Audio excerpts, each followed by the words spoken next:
Not only is India completing 75 years, but also Mahatma Gandhi was born exactly 150 years ago, so there can't be a better timing of this, so what do we do? So then, on behalf of my political party and also on behalf of myself, I had presented to him a model which I call the 3I mantra. The 3 I's that I believe are instrumental in driving India forward, in making India a first world country, and in taking that quantum leap from where we are to where we can be. The first I stands for innovation. The second I stands for infrastructure. The third I stands for inclusive growth. Now let me elaborate a bit on these 3 I's. And these 3 I's together, with the synergies that these 3 I's can bring together, is what will make India a truly prosperous and a first world country, is what I personally believe. When I say innovation, a lot of people assume, a lot of people think, because I am Minister for Technology, a lot of people assume that I'm only talking about startups and young Indians. No. I'm talking about innovation in all spheres of life. I'm talking about innovation in all the 4 pillars of democracy. Innovation in legislature, innovation in executive, innovation in judiciary, innovation also in the way the media, the 4th estate of our country, the 4th pillar of democracy works. When I say innovation in governance, what are the innovations a government can come up with? I can readily think of one innovation which I think is relevant to the audience here, the Confederation of Indian Industry. In 2014, when the new state of Telangana was created, there were lots of doubts, lots of apprehensions around what would happen to the investments in Telangana, particularly in Hyderabad. Because this state came into being after a long fraught struggle, decades-old struggle, which eventually materialized and became a fructified, agitation in 2014, June 2nd. We had decided as a government that Telangana will top the charts on the ease of doing business rankings. So in terms of the ask, in terms of the vision, the agenda was clear, that we have to be on top of the charts. So how do we do it? We went about looking at the best practices across the world, including Singapore, New Zealand, and a bunch of other nations which have excelled in attracting not only investments, but also in creating a very, very fair and a very warm and congenial and a welcoming, investment-related policy. Then came in 2014 November, the first piece of legislation that we have enacted in the state of Telangana is called as TSI Pass. Now TSI Pass, for those of you who visited the US or Europe, you would see on the toll gates something called as Easy Pass. So we wanted to make it extremely easy for any investor to come into Telangana and come in with that notion that entering into this state is extremely easy. I'll just give you 3 facets, 3 important features of the TSI Pass. For instance, Mr. Kamal Bali here wanted to open a new Volvo plant in Telangana, and he already has a piece of land. And I'm actually indirectly pitching to you, Kamal. I want you to come out of Chennai and actually set up a plant here. Bangalore. My apologies. If he had a piece of land, if he had a, say, a 40 or a 50 acre piece of land which is already allotted by the government or privately procured, he actually does not need a permission from the government to start construction of his factory. No other state in India will tell you this.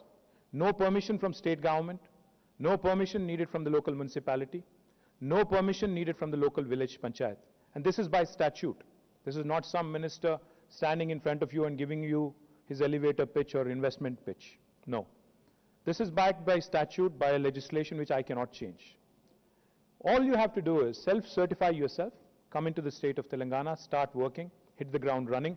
Simultaneously, on the TSI Pass portal, Kamal and his team can key in the nature of the investment, the quantum of the investment, and whether it's a red, orange, or a green category industry, and how he plans to roll out in a specific time-bound manner.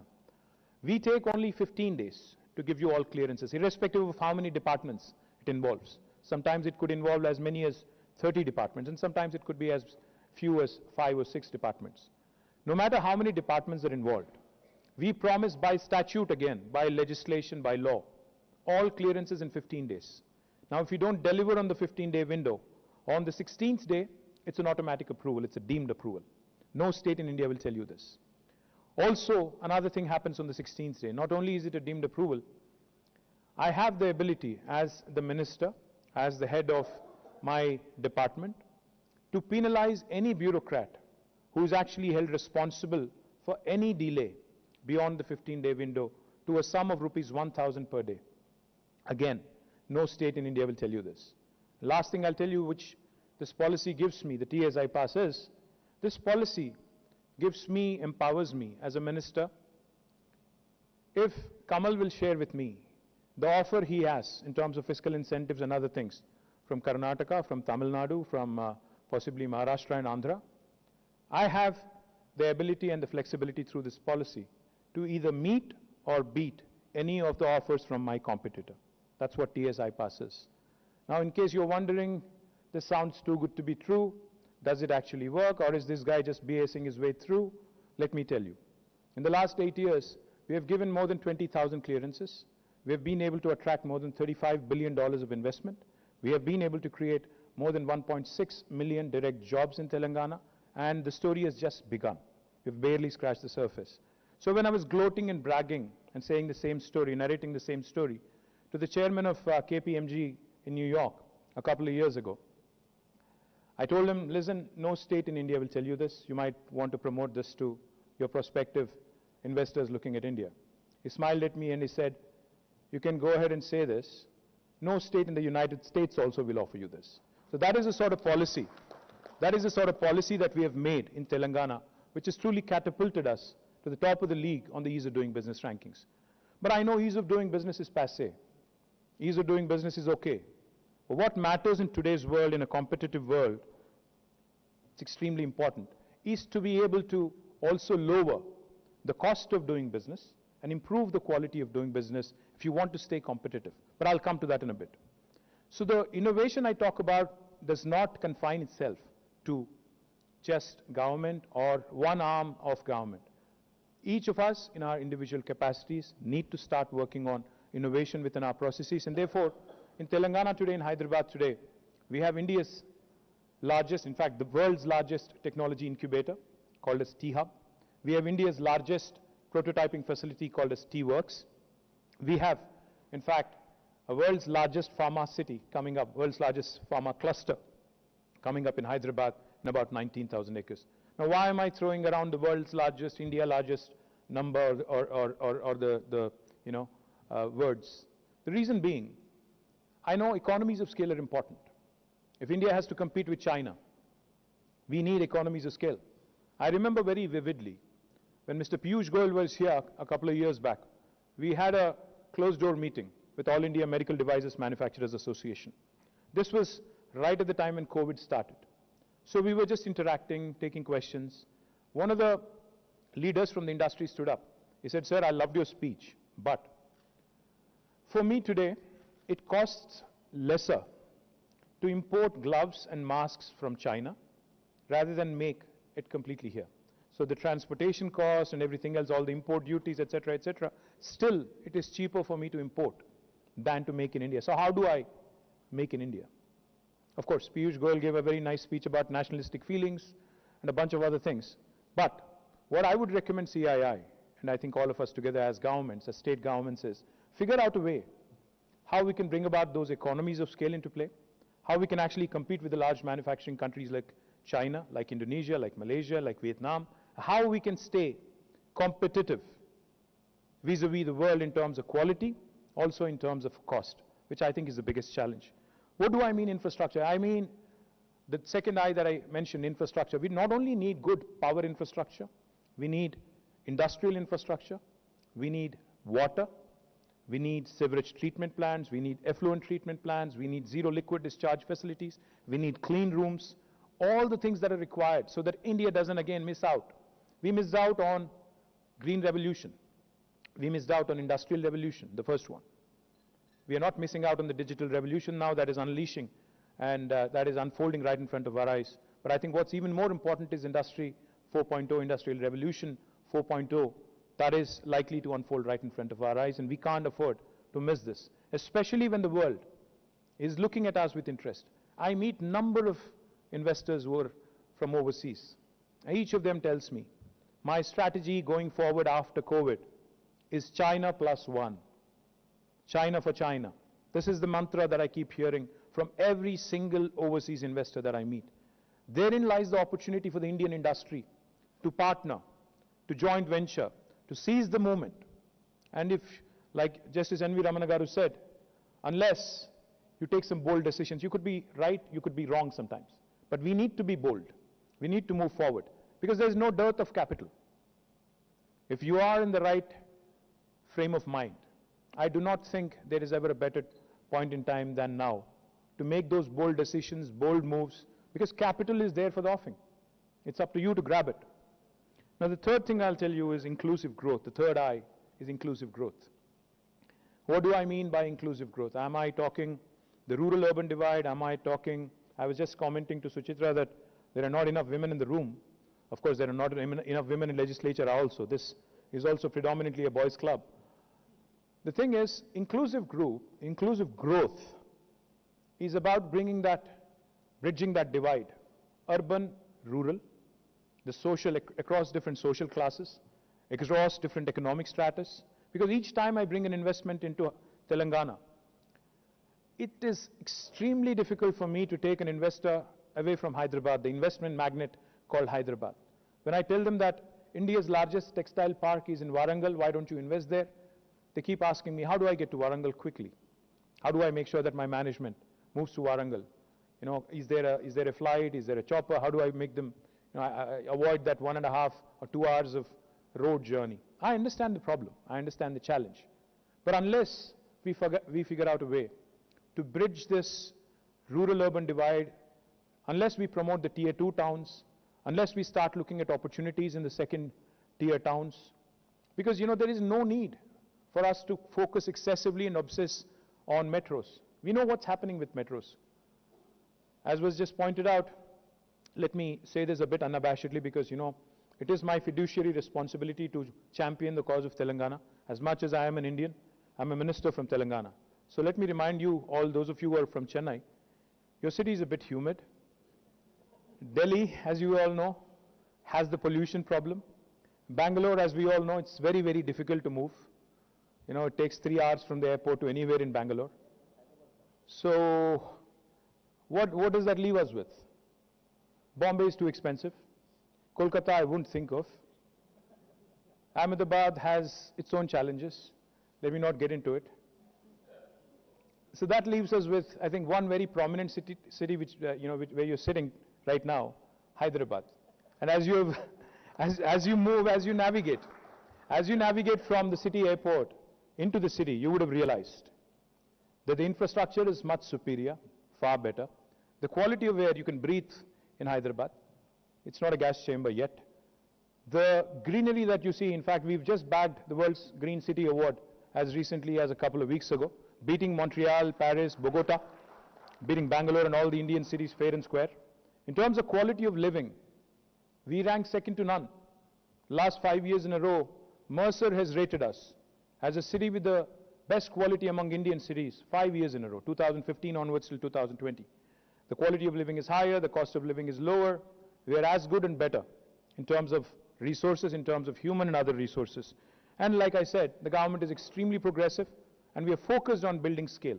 We are focused on building infrastructure, ensuring that you not only survive but thrive in this brilliant city of ours.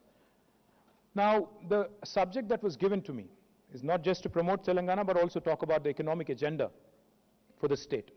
Let me just give you 2 statistics, because you're all business leaders, you're all people of numbers. Ultimately, what matters is bottom line, I understand. So let me just give you a couple of numbers.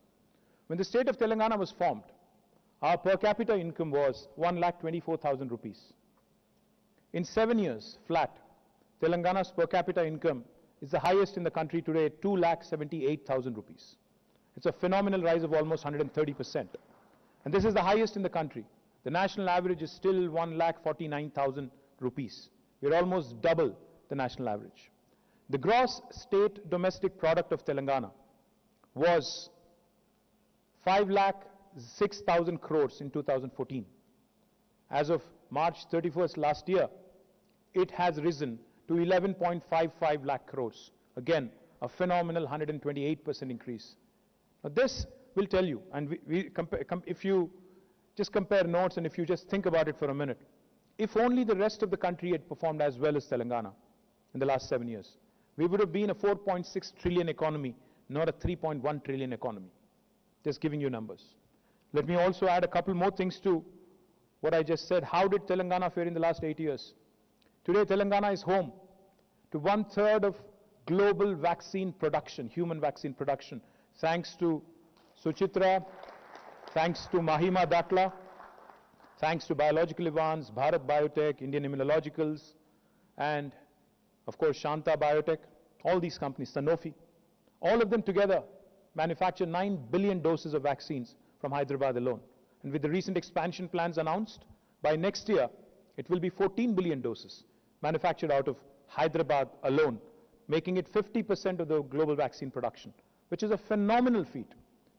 Thanks to my predecessors who have built Genome Valley, who have done an exceedingly good job in building Genome Valley, it has become now one of the most important life sciences clusters in the world, not in India, not in Asia.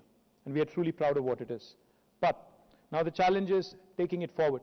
So as part of that process to consolidate our strengths in life sciences spectrum, we have created India's largest medtech park at Sultanpur in Patancheru.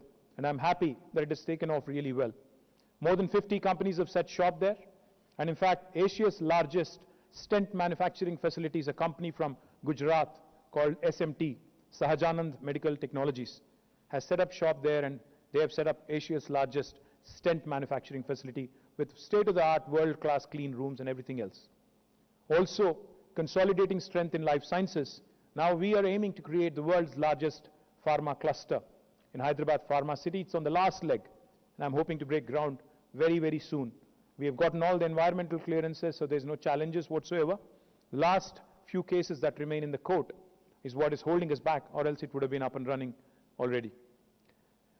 Life sciences, as important a sector as it is, especially post-COVID, we know the importance of healthcare, life sciences, etc. Other fields where we excel is information technology. In fact, for those of you who are from Bangalore, I'm not sure where they are. I'm glad you made it on time. Bangalore is by far, way ahead of us in terms of overall numbers. But we are the Pepsi of the beverages market. We are number 2, the second only to Bangalore. So we have more fire in the belly. The government in Bangalore has lost the fire in the belly, they gave up. Bangalore grows because industry there is in an inertia mode. You know, you are happy there, so you just want to grow right next door. Otherwise, there's no real reason for you to be there, honestly speaking. But let me tell you how we are different. In Hyderabad, the government is driving innovation. In Hyderabad, the government is actually playing the role of an enabler. We are continuously working on infrastructure. My predecessors have done it, and I'm continuing that good work forward. We are driving innovation by way of creating institutions like T-Hub, like V-Hub, Women Entrepreneurs Hub, like TSIC, the Telangana State Innovation Cell, like TASK, the Telangana Academy for Skills and Knowledge, like RICH, the Research and Innovation Center for Hyderabad. All of these entities have been created by government to spur innovation, to create these institutions which will eventually become the bedrocks for future startups, for future growth opportunities. Because today's startup is tomorrow's MNC. Today's startup is tomorrow's grown-up. So therefore, as I was pointing out, government is actually driving the infrastructure growth here. What happened as a result in 8 years? The most valuable technology companies in the world, I'll just give you some marquee names. Amazon's world's largest campus is not in Seattle. It is actually in Hyderabad. It's a 3.1 million square foot campus, and it is right here in the city of Hyderabad. It has been inaugurated in 2018. It started in 2014. We gave all permissions flat in 11 days to Amazon's world's largest campus. Google, Microsoft, Meta, Uber, Salesforce, Apple, Micron, Qualcomm, the list goes on, Novartis, all of their second largest campuses in the world, Medtronic, are here in the city of Hyderabad, and all of them have come in the last 7 years. This is a testament to the progressive governance at play. This is the testament, this is a proof of what a government with single-minded focus can achieve. I can go on, talk a bit more about technology, but one number that will stand out. The IT exports from Telangana in 2014 were 57,000 crores of rupees. As of March this year, they stand at a 248% increase, 1,83,000 crores, a whopping increase of 248%. That shows you how quickly Hyderabad has been growing. And for the first time in the history of this country, we have beaten Bangalore 4 quarters in a row in terms of office space absorption, which is typically a barometer for the kind of growth the industry and the city is experiencing.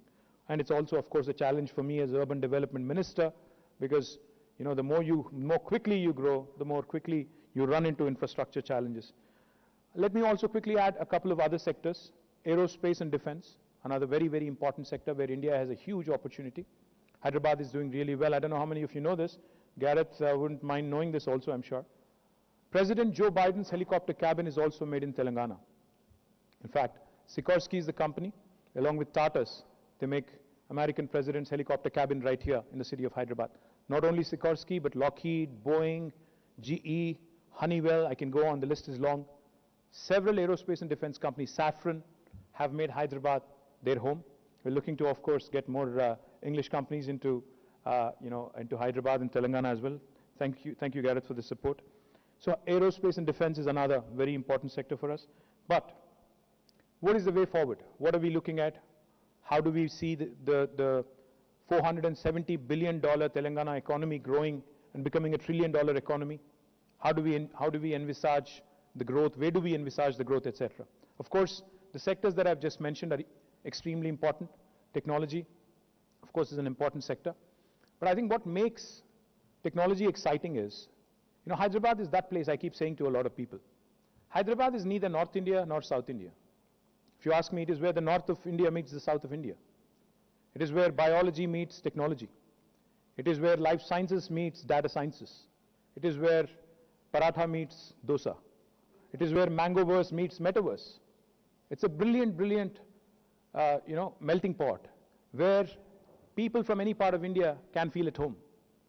My friends from Chennai will have to excuse me, but anybody from North India will tell you that it's very difficult to survive in Chennai, not knowing Tamil or English. If you are a Hindi speaker, you'll have a tough time. Bangalore, like I said, again, enough challenges.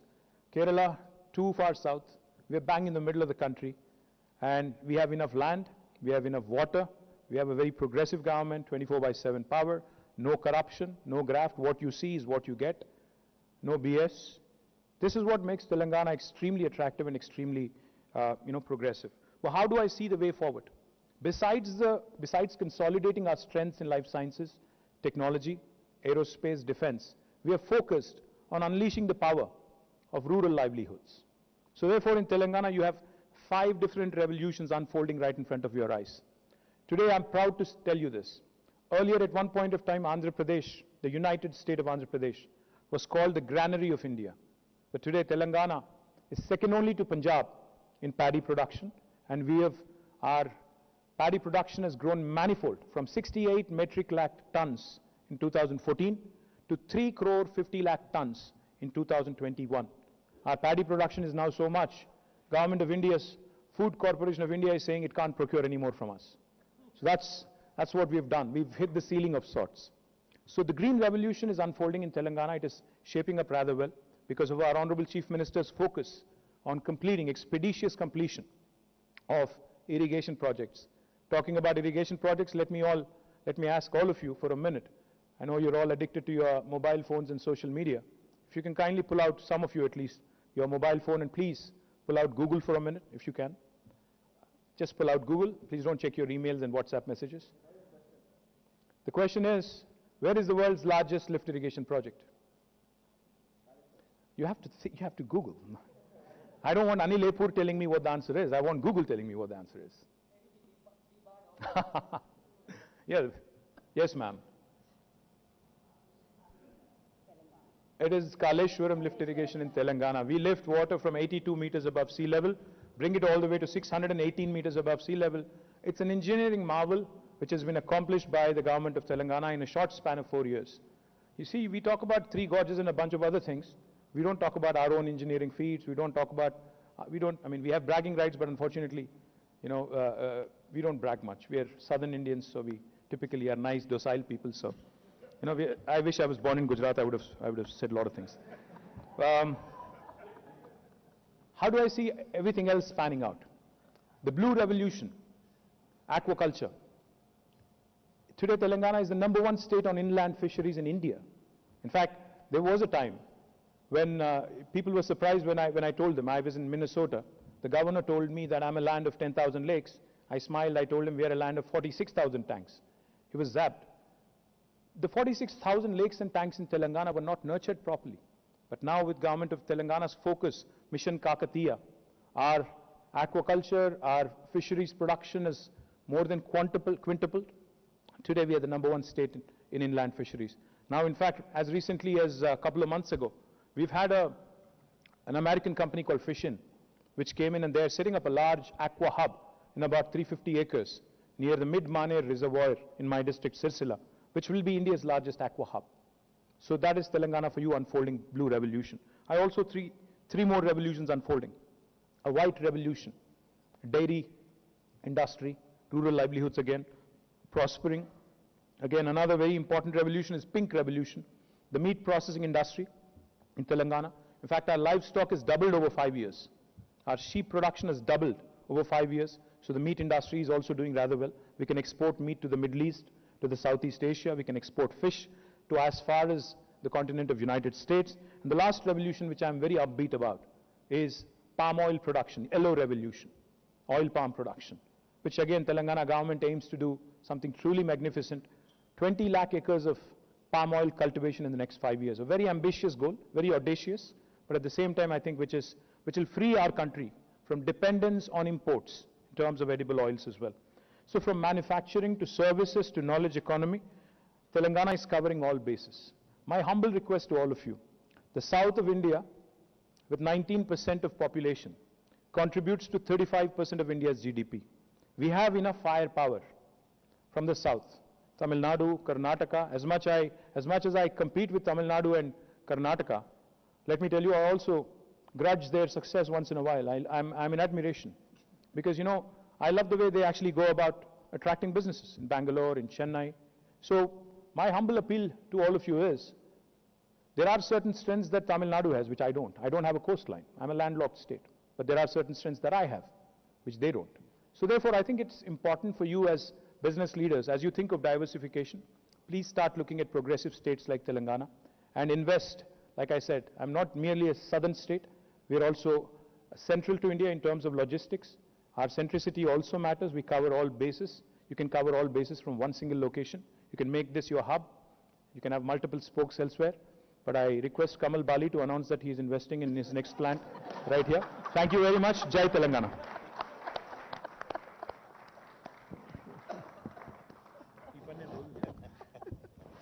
Thank you, sir. Thanks for staying. No. Thank you. Why don't you move?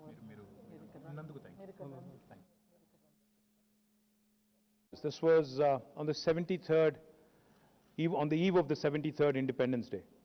He had called all of us, sought our opinions. He said, आगे 2 साल में भारत का 75वां 75th independence होने वाला है. So how do we create a new India model? How do we ensure that the people of India are given a new